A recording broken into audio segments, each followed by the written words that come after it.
Hello guys, welcome to another video.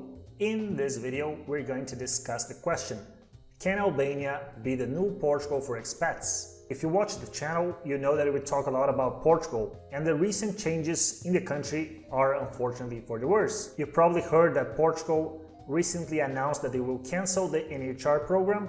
Maybe they will cancel it, maybe they will change it, but the fact is that it is going to change for the worse for new expats coming to the country. Same happened with the Golden Visa. It has changed drastically and now it's basically not a viable option for most expats moving to Portugal. And in this comprehensive analysis, we will meticulously compare various facets of expat life in both countries, Portugal and Albania, from the cost of living and the ease of obtaining a residence permit to the quality of transport infrastructure, tax implications, and beyond.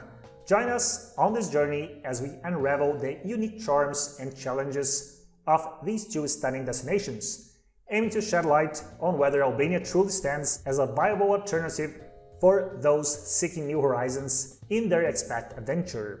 And before we start the usual talk, if you want to travel, move or invest abroad, hit the like button, check our other videos, book a consultation call with me, the link is in the description. The consultation includes not only the call, but also 1 year of unlimited email follow-ups as you go through your immigration journey. It is certainly one of the best deals you can get if you're planning to move to another country. So let's try to answer the compelling question, could Albania be the next Portugal, poised to entice even you to consider new life in this breathtaking corner of Southern Europe? Our journey begins with a close examination of the cost of living in Albania versus Portugal, where Albania emerges as a compelling contender for expats. No surprises here. Albania boasts a significant advantage, with an average cost of living that is approximately 50% lower than its Portuguese counterpart. This substantial cost difference is reflected in various aspects of daily life, including grocery shopping, essential services, private healthcare, and transportation. Furthermore, navigating bureaucratic process in Albania proves to be remarkably cost-effective, as various government fees associated with activities such as renewing residence permits and paying property taxes are significantly lower than those in Portugal. So in terms of cost of living, Albania is actually the obvious winner. As I said, no surprises here. And we cannot talk about the cost of living without mentioning real estate, which is the next topic in our comparison. Real estate prices in Portugal and Albania exhibit significant disparities. For instance, in Portugal, particularly in the capital city of Lisbon, the average rent for a one-bedroom apartment in the city center hovers around a substantial 1,300 euros per month. You heard me right. In contrast, one can enjoy a comparable standard of living in Albania, particularly in Tirana, for approximately 450 euros per month. So in one side 1,300 euros per month, and then in Albania 450 euros per month for a similar type of apartment. Moreover, this trend extends beyond urban centers, as real estate prices in Albania remain considerably lower than those in Portugal, whether one is considering coastal properties or those in the countryside.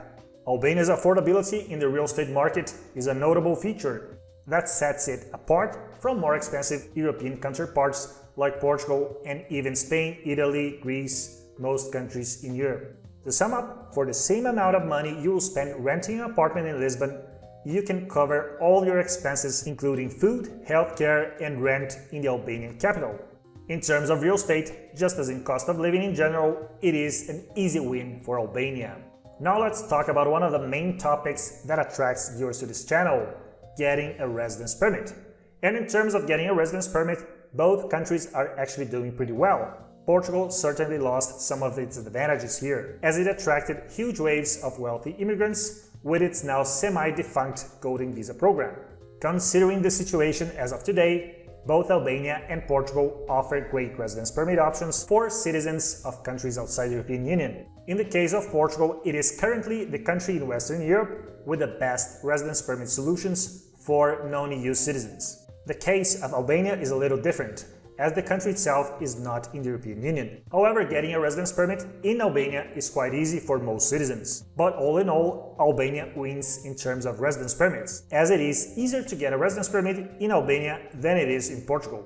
The reasons behind my opinion are in the following facts. If you need a visa to enter both Portugal and Albania, getting an Albania visa is easier, as you can do it online by applying through the Albanian e-visa portal. In Portugal, even if you don't need a visa but you are a non-EU citizen, in many cases to get a residence permit, you need to apply through the embassy in your current country of residence. So moving to Portugal is definitely a more bureaucratic process, unless you are an EU citizen. So my verdict is that Albania is overall an easier place to move to if you are a non-EU citizen. But if you are an EU citizen, obviously moving to Portugal will be easier than moving to Albania. Now we're gonna talk about taxes. In terms of taxes, I believe you already know who is the winner here. I will even wait a few seconds for you to think about who has the advantage here. And it is not Portugal. When it comes to personal income tax, Albania emerges as the clear winner. In Albania, the tax system is notably more favorable, with personal income tax rates starting at 0% and reaching a maximum of 23%. In stark contrast, Portugal's personal income tax rates start at 14% and can climb as high as 48% of taxed income, putting it among the higher tax regimes in Europe. Additionally, corporate taxes, both for self-employed individuals and corporations, are also significantly lower in Albania when compared to Portugal. These stark differences in tax rates are things you will definitely have to consider when comparing moving to Portugal or to Albania. The only category of income where Portugal and Albania are comparable tax-wise is tax on foreign pensions, which are pretty low in both countries, and I'm still optimistic that even if Portugal really decides to end the NHR, they will probably create some system for lower tax for foreign pensions. Now let's talk about transport infrastructure. When it comes to transport infrastructure, the tables have turned.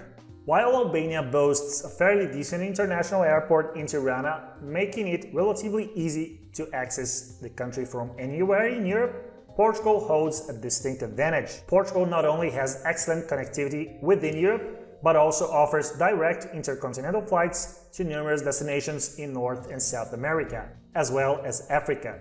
Additionally, Portugal boasts an extensive rail network, enhancing domestic and international travel options. On the other hand, Albania's mountainous terrain largely limits intercity transport to buses or personal vehicles. While Albania offers convenient European accessibility, Portugal's comprehensive transport network and intercontinental flight options clearly give it the edge when it comes to transportation infrastructure.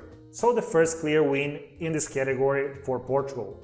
The last topic in our comparison today is healthcare. According to the Health Index score, Portugal is actually taking the lead when it comes to healthcare. Actually, Portugal is not among the top countries in Europe in terms of healthcare, which are mostly countries in Scandinavia such as Denmark and Norway. However, the country still has a pretty decent healthcare infrastructure. Portugal also has another advantage, as both the public as well as the private healthcare systems are pretty developed. In Albania, however, the healthcare system is largely public, leaving expats with fewer options. Just the size of the country in terms of population also makes Portugal obviously to have more options when it comes to hospitals or private clinics and other health-related infrastructure. So another win for Portugal. And now to end the video, my personal verdict. Both Portugal and Albania are great countries in terms of quality of life. In Portugal, you'll definitely spend more with taxes and the overall cost of living, but you'll have more things to do and you'll be in the European Union and in the Schengen area. Albania, however, is a candidate to become an European Union member, so if you have more time and less money, probably Albania would be a better bet. At the end, it really depends on your personal preferences and aspirations to decide whether Portugal or Albania is the best country for your needs. Write down in the comments section below which country would you choose from Albania and Portugal and why. And that's it for today's video. If you want to travel, move or invest abroad or retire abroad, hit the like button, check our other videos, write a comment below, book a consultation call with me, link in the description and the pinned comment. See you next time.